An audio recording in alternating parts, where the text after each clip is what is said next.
Bonjour. Bonjour. Aujourd'hui, on va parler des meetings. Alors à l'origine, j'étais pas censé me retrouver ici. À l'origine, j'étais censé participer à un lancement de fusée amateur adulte, mais la météo en a décidé autrement. Mais coup de chance, c'était le même week-end que le meeting de la Ferté-Alais, qui a lieu à l'aérodrome de Cerny. Je pense qu'il y a une bonne partie d'entre vous et des gens que vous côtoyez tous les jours qui n'ont jamais participé à un meeting. Le but de cette vidéo, c'est pas de faire de la publicité pour le meeting de la Ferté, ou tout autre meeting d'ailleurs. Ça serait bien un but de ma part car ils sont bien plus connus.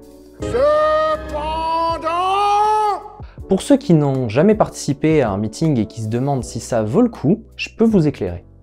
J'ai participé à beaucoup de meetings depuis très jeune, et je vais vous montrer comment profiter un maximum de ces événements. Je vais vous présenter rapidement ce qu'ils ont à vous offrir, heure par heure, durant toute la journée, et même vous donner quelques petits conseils. Premier conseil, je vous conseille d'arriver tôt. En général, les meetings ont lieu sur des terrains d'aviation à l'écart pour ne pas gêner la circulation aérienne. Mais même quand c'est un grand terrain comme le Bourget, ça veut juste dire qu'il y aura plus de monde. Alors si vous voulez en profiter, venez en avance, ça évitera les bouchons. D'ailleurs, n'oubliez pas que vous pouvez covoiturer pour venir. Et si vous venez seul, ça pourrait même vous aider à rencontrer des gens. Oui, parce que ça s'appelle pas un meeting pour rien. Le but c'est aussi de faire plein de rencontres autour de ce qui vous passionne, et si vous ne le savez pas encore, ce qui pourrait vous passionner. Quand vous arrivez le matin donc, je vous conseille de vous réserver une place au bord de la piste, vers le centre c'est généralement un bon compromis, et de vous y installer, ainsi que vos sièges, si vous en avez. Sinon, vous pouvez simplement demander à quelqu'un de vous garder un espace. Pro tip, s'il y a un photographe avec un énorme appareil dans le coin, il risque pas de bouger. Alors vous pouvez lui demander, il y a peu de chances qu'il refuse car ça lui coûtera rien. En général, dans les meetings, il n'y a pas de show aérien au matin. Mais c'est pas pour ça qu'il n'y a rien à faire. En général, vous avez une exposition d'avions statiques qui ne bougent pas, donc ne volent pas, d'où le nom de l'exposition. Dans ces expositions, vous pouvez visiter les cockpits des avions, parler aux pilotes ou aux différents passionnés pour apprendre plein de nouveaux trucs. Vous pouvez apprendre des anecdotes historiques, un peu de mécanique, de l'électronique, etc. N'hésitez pas à poser des questions, même ultra complexes, car ils sont ultra passionnés, donc ils se feront une joie de vous répondre. Et en général, ça montre que vous aussi, vous êtes passionné, et ça crée des liens. Parlant de ça, je suis pas un fan des avions anciens, mais je me suis trouvé une passion pour les avions en inox poli. C'est juste tellement surréaliste que ça en devient stylé. D'ailleurs, lors de cette exposition statique, il y avait même une forteresse volante, un B-17, avec des fausses mitrailleuses, etc. On va beaucoup parler d'histoire, et c'est très important car ces avions, ils ont fait la guerre. Ils sont devenus des témoins, et je pense que vous devez vous en rendre compte, mais on a de moins en moins de témoins vivants de ces périodes de l'histoire. Et les récits, les vidéos, c'est bien, mais ça a du mal à retransmettre une émotion aussi vive que de se retrouver face à ces aéronefs vétérans de l'époque pour se mettre dans les chaussures des gens qui ont vécu ces événements atroces. Il y a un énorme travail de conservation qui ne se résume pas aux avions. Il y a plein de gens en costume qui effectuent des reconstitutions et même des motos d'époque. Oui, car il y a aussi des gens qui viennent dans les meetings uniquement pour la mécanique. Pour vous dire, il y avait même une marque de voiture qui avait un stand. Donc il n'y a pas que des fans d'avions, il y a aussi des gens passionnés d'histoire et des fans de belles mécaniques. Après les motos et les avions, vous avez les pigeons. Et je parle de ceux qui achètent des trucs. Oui, car il y a plein de boutiques. Vous pouvez acheter des posters, des maquettes, des t-shirts et toute autre sorte de goodies, comme par exemple des casquettes. Et même si c'est plutôt cher, c'est tellement stylé que vous ne pouvez pas vous en empêcher. En tout cas, ce qui m'en a empêché, c'est l'état de mon compte bancaire. Et enfin, vous pouvez aussi retrouver des stands de sociétés comme Airbus ou des institutions comme l'Armée de l'air et de l'espace, car oui, ils viennent chercher les passionnés là où ils sont. Donc vous pouvez trouver un job dans un meeting. D'ailleurs, il y a même des écoles. Quand elles ont le budget et ont un peu d'intelligence, elles se disent que c'est exactement l'endroit pour trouver de jeunes passionnés. Oui, car il y a beaucoup d'enfants dans un meeting. C'est un moyen de mettre des étoiles dans leurs yeux et d'avoir une sortie en famille. Personnellement, le premier meeting dont je me suis souvenu, je m'en rappelle encore. On était dans un champ au milieu de nulle part, probablement dans un endroit où on ne devait pas être. Il fallait couper le champ pour arriver au meeting. Je vous ai déjà parlé du fait qu'il y avait des bouchons. Et à ce moment-là, il y a un Mirage 2000, le genre avec un très gros moteur, qui passe en rase-motte avec la post-combustion, et moi tout ce que je vois, c'est un deuxième soleil dans le ciel. Et je me mets à courir après.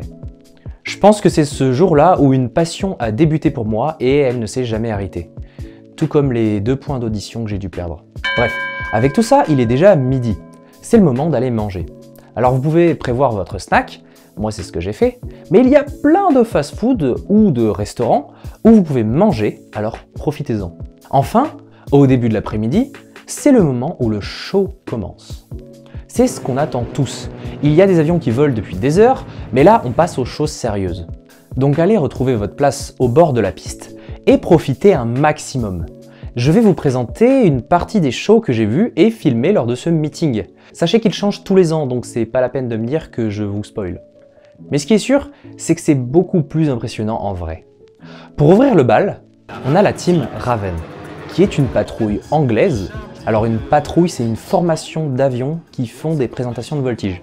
Elle peut être civile ou militaire, et dans notre cas, c'était une patrouille civile.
Dans un second temps, on est revenu à la Première Guerre mondiale, pour le show du Temps des As, qui raconte les débuts de la chasse aérienne et l'histoire du Baron Rouge, Manfred von Richthofen, ce jeune aristocrate allemand qui peignait son triplan en rouge et terrorisait les Français.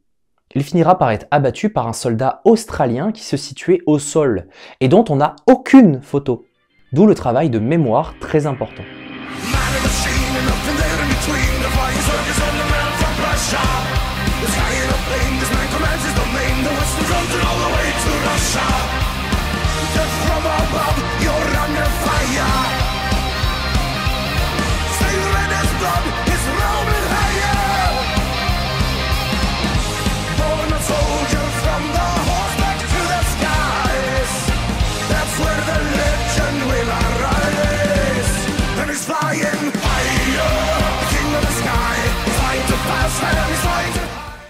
Le troisième épisode du meeting, c'était le D-Day, le débarquement en Normandie, et l'impact que les avions Dakota auront dans cette opération en larguant des parachutistes derrière les lignes allemandes du mur de l'Atlantique. Mais pas que, car après la guerre, les Dakota deviennent les premiers avions des toutes nouvelles compagnies aériennes de passagers.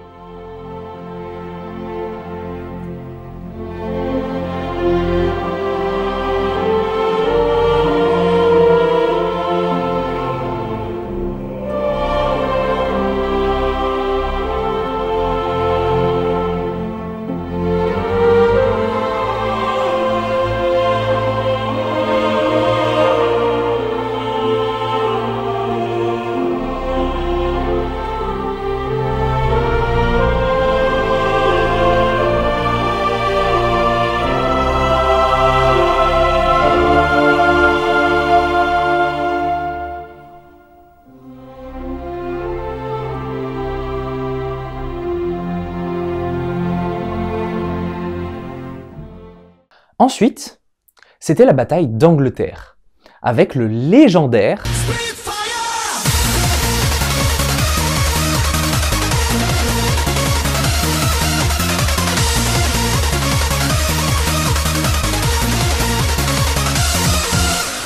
Le Spitfire est un avion anglais dont le concepteur est de nationalité américaine. Il était léger et ultra maniable, et c'était sa principale force. Il a permis à l'Angleterre de se défendre efficacement contre les escadrons de bombardiers allemands. Ça et l'invention du radar. Ensuite, on a fait un sacré bond dans le temps, et on a changé de continent pour les États-Unis, et notamment un avion embarqué assez connu à cause de quelques films.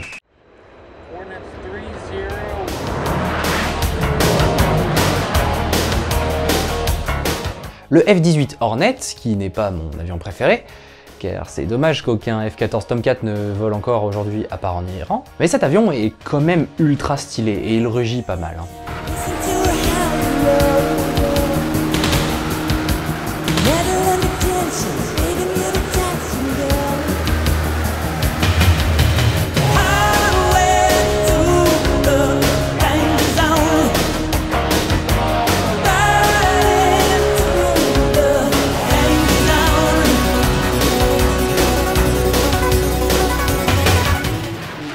Die Luftwaffe, qui ne veut pas dire meurt la Luftwaffe, mais juste la Luftwaffe, qui est l'armée de l'air allemande. Je vais appuyer sur un point un peu récurrent. On parle d'avions d'un État qui, à l'époque, sont nos ennemis. Et pourtant, en France, on prend soin de ces avions avec même l'insigne de la Luftwaffe dessus. C'est vraiment une question de mémoire.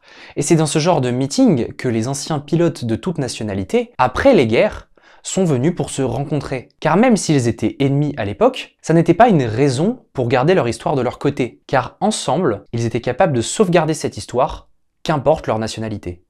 Le Normandie-Niemen, c'est un escadron de légende. C'est un escadron de Français qui, lors de la Seconde Guerre mondiale, alors que la France était sous occupation allemande, se porte volontaire sous l'initiative de Charles de Gaulle pour aller en Union soviétique, et pas Russie, combattre les Allemands. Il deviendra célèbre car extrêmement redouté par les Allemands et apprécié des Soviétiques. Tellement que les avions soviétiques de cet escadron, les Yak-3, seront offerts à la fin de la guerre. Mais pas à la France, aux pilotes. Bon, après ça revient un peu au même. Les Sorcières de la Nuit, c'est le surnom d'un escadron de chasse soviétique, composé exclusivement de femmes. L'état-major soviétique leur avait donné des biplans, largement dépassés pour l'époque, ce qui a plutôt tendance à ressembler à une condamnation à mort. Mais les chasseurs allemands étaient tellement rapides par rapport aux biplans, et les biplans beaucoup plus maniables car très lents, tout ça les rendait très difficiles à toucher, mais uniquement pour les avions ennemis. C'est d'ailleurs pour ça qu'elles étaient surnommées les sorcières de la nuit, car elles sortaient que la nuit. Le jour, elles avaient beaucoup plus de chances de se faire abattre par quelqu'un au sol. Le show le plus impressionnant de tous, c'est Tora Tora Tora, ou Tora Tora Tora en japonais. C'est le code du début de l'attaque sur la base de Pearl Harbor à Hawaï. Le show nous en met plein la vue. On a droit à des bombes, des vraies. Il y a même des pompiers et des gendarmes pour s'assurer que tout va bien. Puis on a droit à de la DCA avec des feux d'artifice, ce qui est ultra intelligent et ultra dangereux. J'adore. Et en plus, ce show nous montre même des détails, comme le fait qu'au début de l'attaque, une instructrice nommée Cornelia Ford, avec un jeune élève pilote, verra les Japonais arriver. Ensuite, l'instructrice a réussi à semer les chasseurs japonais et à atterrir. Peu de temps après, les bombes ont commencé à exploser. 2 autres avions civils dans le ciel à ce moment-là ne rentreront quant à eux jamais. Ils seront abattus par les chasseurs japonais.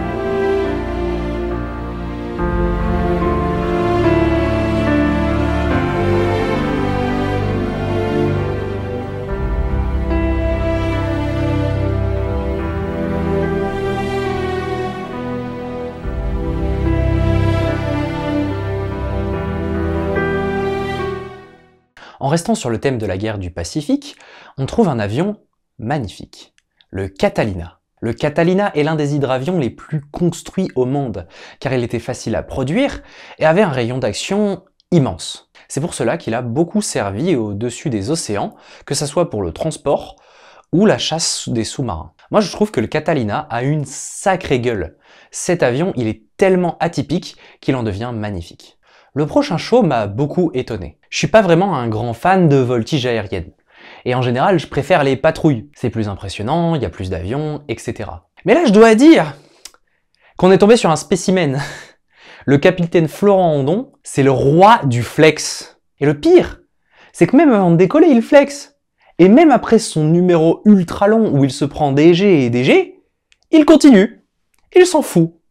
Et en plus, une fois revenu au sol, faut qu'il reprenne encore toute l'attention en faisant un drift avec plein de fumée. Ce mec est trop fort honnêtement. Et c'est à peu près le moment où j'ai commencé à me sentir à l'aise avec la caméra, ce qui a quand même un objectif très lourd et long. Titre. Et je suis pas mécontent de mes images.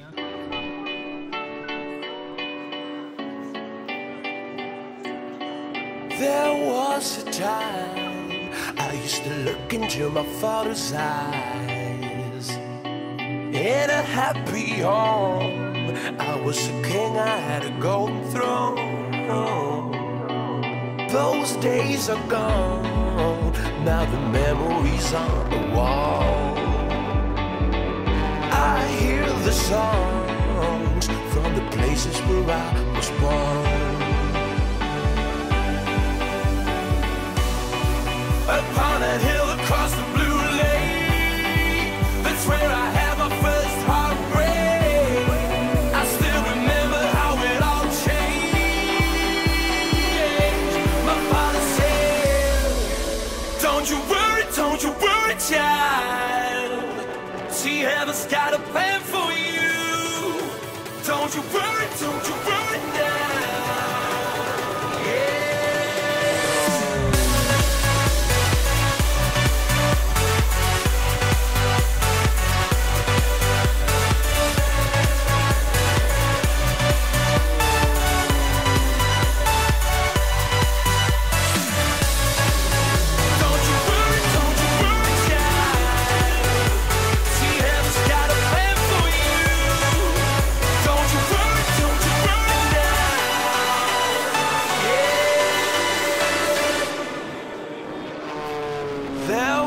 A time I met a girl of a different kind. We ruled the world. I thought I'd never lose her out of sight. We were so young. I think of her now and then. I still hear the songs reminding me of a friend.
Ensuite, cette patrouille, vous la connaissez forcément.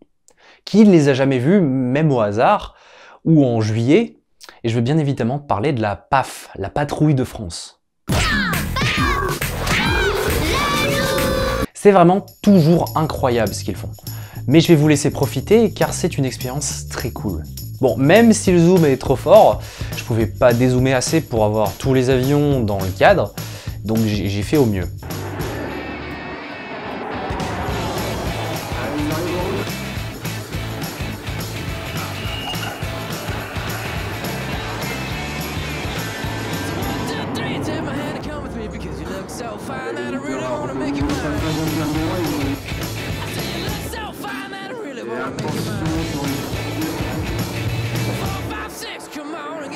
You don't need the money when you look like that, do you, honey?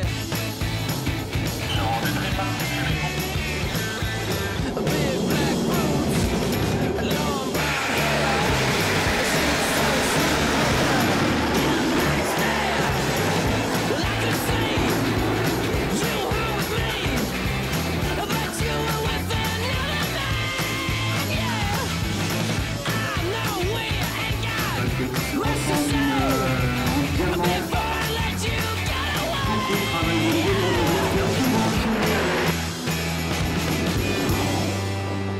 I said, are you gonna be my girl?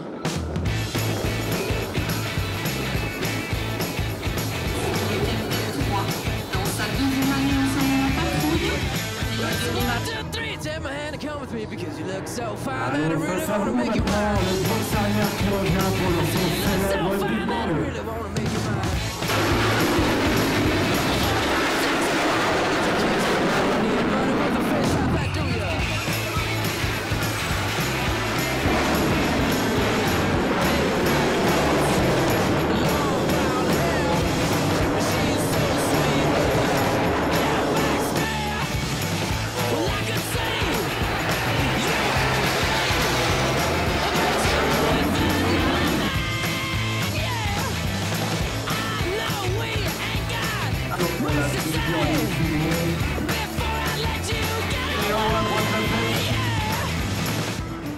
Ensuite, on a eu des avions historiques de Dassault et Socata. Et d'ailleurs, je suis déjà monté dans le Dassault flamand de l'amicale des avions anciens d'Albert, et si vous passez près de la ville d'Albert, n'hésitez pas à aller leur faire un tour si c'est ouvert, ils sont très sympas. On a ensuite eu le show des Wingwalker, et non pas Skywalker. Et on va aussi parler des Barnstormers, qui n'ont rien à voir avec les Stormtroopers. Bref, ce show est très ancré dans l'histoire de l'aviation. En effet, après la Première Guerre mondiale, il y a beaucoup de pilotes qui se retrouvent au chômage, et ils ne savent pas faire grand-chose d'autre que de piloter. Et comme il faut bien manger, ils vont créer des cirques aériens, ce qu'on appellera des barnstormers, c'est-à-dire des destructeurs de granges, car ils avaient l'habitude de finir leur spectacle en se crachant dans une grange.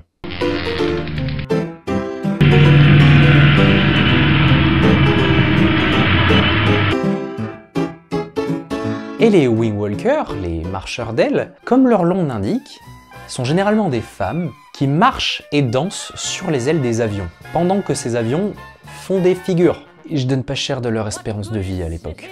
Mais c'est extrêmement impressionnant, surtout avec une musique de cabaret. Et enfin, juste avant la fin, on a eu un de mes préférés, le Rafale Solo Display. C'est une démo des capacités du Rafale, donc ça envoie de la patate. Et honnêtement, le Rafale, c'est tellement un monstre de poids-puissance que j'ai trouvé ça extrêmement difficile à suivre dans le ciel. Tu peux pas deviner où il va aller. Il est tellement agile avec un moteur tellement puissant que c'est super dur. Et je commençais un peu à fatiguer car ce truc c'est lourd.